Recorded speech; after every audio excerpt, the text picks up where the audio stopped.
Hello again. I'm still Nick Brooke, and a week ago I thought I'd read you a story to help get us through this lockdown thing, and I gave you a choice of which story you wanted, and you picked the rude one, so I read that. That was last week, this is now, and I'm going to read one I wanted to read. This is the shouty one. It's a story called Argrath the Stickpicker, and it's about the central character of Greg Stafford's stories of the Hero Wars, a little fellow called Prince Argrath, or King Argrath. You might have read about him in a book called King of Sartar. It's jolly good. There's a fancy new edition I can't be bothered to wave around. And the whole story's in the back of the guide to Gloranthan, of course. Now, the first time I heard Argrath's saga, it was read by Greg Stafford at the closing night of the first Convulsion Games Convention back in 1992. And it was dead good. It had a profound effect. You listened to that, you could have heard a pin drop towards the end of the night, and it wasn't because we were all asleep, then you wouldn't have heard the pin because of the snoring. We were actually agog to listen to the story of how the Hero Wars might end up if you were some kind of freakish genocidal fanatic. It was a bit of an eye-opener. But one of the things I took away from that was, well, that's just one story about Argrath, and there's going to be loads of stories about Argrath, and I better write the ones that are right. So I did, and this is, I think, my first Argrath story, unless you count the one about how he lost, and it's called Argrath the Stickpicker, which, of course, as you recall from Argrath's saga, is what he was. So, Argrath the Stickpicker, by me. There was a little man called Argrath who lived on the side of a hill in Sartar, picking up sticks. A gentle breeze came and blew in his ear, and it whispered, "Argrath, Argrath, I am Orlanth, king of the gods. Worship me, and I will make you strong." And Argrath the Stickpicker said, "Oh, I'm so glad you came here, Orlanth. I'm scared. I keep worrying that nomad raiders from Prax will come here and attack me here on the side of my hill. They'll scatter my sticks and burn my hut and leave me for dead, buried up to my neck in an anthill. I want to be strong. I want to lead a brave band of Praxian raiders. I'd be the chief of a secret society, and I'd straddle my nomadic steed and comb the big rubble in search of ancient treasures. We'd camp out under the night sky on the plains of Prax and sing bawdy ballads beneath the stars." And the breeze whispered, "Pray to me when you go to sleep tonight, and in the morning you'll see what you will see." So, Argrath Stickpicker prayed to Orlanth that night, and when he woke up the next morning, he was Argrath White Bull, the greatest raiding Khan of Prax. In his warband there were men from all the tribes. He'd mastered the secrets of their societies and plundered the heart of the big rubble. He led raids deep into Dragon Pass, and he slept under the stars with his mighty steed. The breeze blew north, and the breeze blew south. The breeze blew east, and it blew back west, to where Argrath White Bull sat carousing with his men in their camp on the plains of Prax.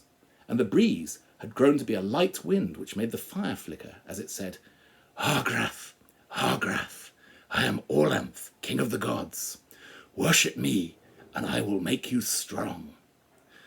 And Argrath White Bull said, "Oh, I'm glad you came back, Orlanth. I'm worried. Whenever we raid into Dragon Pass, I'm always afraid I'll run into a warband of Sartarite warriors, all in armour, with sharp spears and hard hats.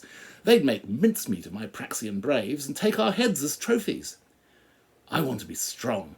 I want to be the chief of a Sartarite warband. My men would all wear tough hide armour and carry long swords by their sides, and I'd have a metal shirt. They'd dwell in my hill fort, and they'd call me lord and hail me in the mornings, and we'd take what we needed to live off from the tribes around, and nobody would dare stand against us." And the wind said, "Pray to me when you go to sleep tonight, and in the morning you will see what you will see." So, Argrath White Bull prayed to Orlanth that night, and when he woke up in the morning, he was Argrath Dragonspear, the leader of a Sartarite warband. He led 1,000 men on great cattle raids against the surrounding tribes, and none dared reclaim the property his spirit took. In his hall was foaming mead and good company for all, a joint roasting over the fire, and a bard to sing his praises. The wind, it blew north, and the wind blew south. It blew to the east, and it blew back west, to the hall where Argrath Dragonspear sat in his wooden throne, quaffing mead from his horn. And the wind was now a gale, which summed at the doors and shouted, "Argrath! Argrath! I'm Orlanth, king of the gods. Worship me, and I will make you strong." And Argrath Dragonspear said, "At last you're here, Orlanth. I'm frightened. The queen has it in for me, because I'm so bold. One of these days she'll summon her army and throw us out of our hill fort. They'd outnumber us 10 to 1, and they'd all take vengeance on us for our past raids. I want to be strong. I want to be the king of Sartar. I'd live in a palace in Boltholm, and I'd have earls to ride out and keep the tribes in order. The Stormwalkers and the Wolf Runners would do my bidding, the cities would pay tithes and tolls to me, all 24 tribal kings would obey my orders. If I was king of Sartar, I'd be safe at last. And the Gale screamed, "Pray to me when you go to sleep tonight, and in the morning you will see what you will see."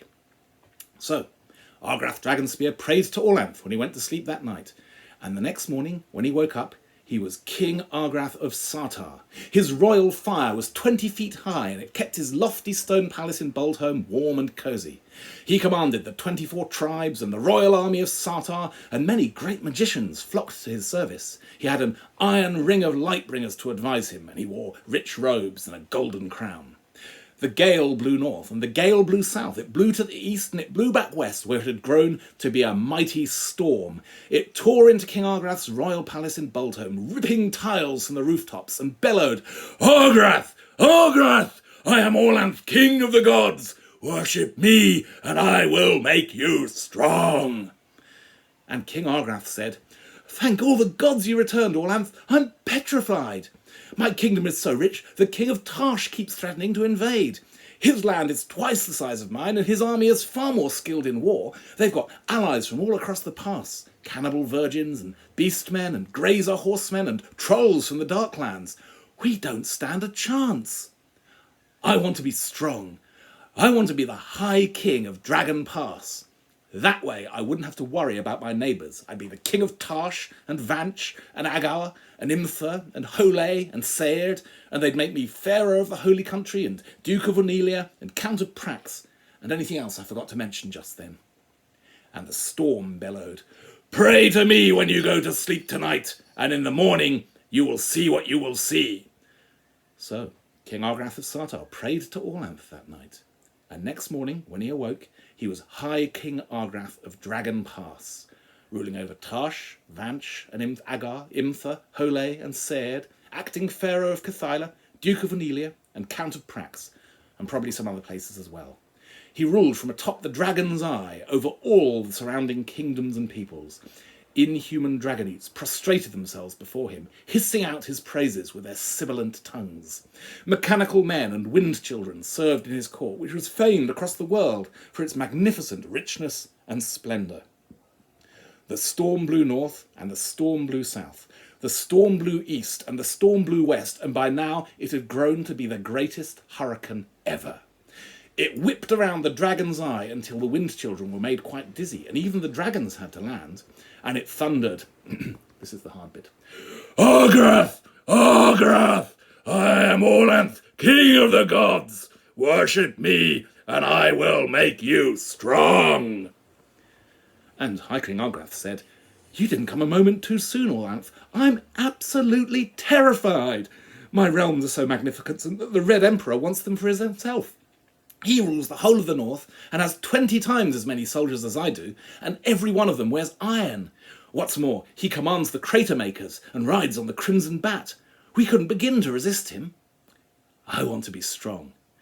I want to be the Red Emperor. That way, I'd rule the whole world from my magical palace on the moon. I'd sleep with a different concubine each night, and I'd eat hummingbirds' tongues and hamsters roasted in honey and newtling tails in aspic. I'd send my legions out across the world, and I'd make everyone obey my laws, and if I ever died, I'd come back a week later looking just the same." And the hurricane howled, "Pray to me when you go to sleep tonight, and in the morning you will see what you will see." So High King Argrath of Dragon Pass prayed to Orlanth that night, and when he woke up the next morning, he was back on the side of a hill in Sartar, picking up sticks. True story, that. Now, since you've listened to the end, you get the director's cut materials. That's fairly obviously based on a story about an old woman who lived in a vinegar bottle. In that story, the visitor is the Archangel Gabriel, as I recall, and he doesn't shout. Whoever wrote that story was clearly smarter than me or had more respect for their vocal cords. I enjoy telling that story at Gloranthan conventions, storytelling events all through the 90s. Pacing it so that you actually aren't shouting at your full volume until the end is quite a challenge, but I think I've got there. Anyway, I'll listen to this, and if it's terrible, you will never hear it. So if you've heard this, I thought it was good enough to share. There's a couple of other Argrath things I could do. There's a story called King Argrath, which has a whole lot of casual racism in it, as Argrath conquers the whole world with the Yellow Emperor in the east and the Black John of the south and the White King of the west, and then eventually does stuff in the north. And I might tell that. It's quite long, it's quite boring. It's got a good joke about Durastal being a cesspit, which I enjoyed. But it ends up in much the same place. And then there's also a long academic article I've got explaining how the Lunars really win the hero wars, but that one's probably better off just being read. You know, read it, take the words into your brain, let them ferment for a while, and eventually you'll see the light. 1% every sacred time. Adds up. Thank you for listening. Hope you enjoyed that, and there might be more of it in a week. Bye for now.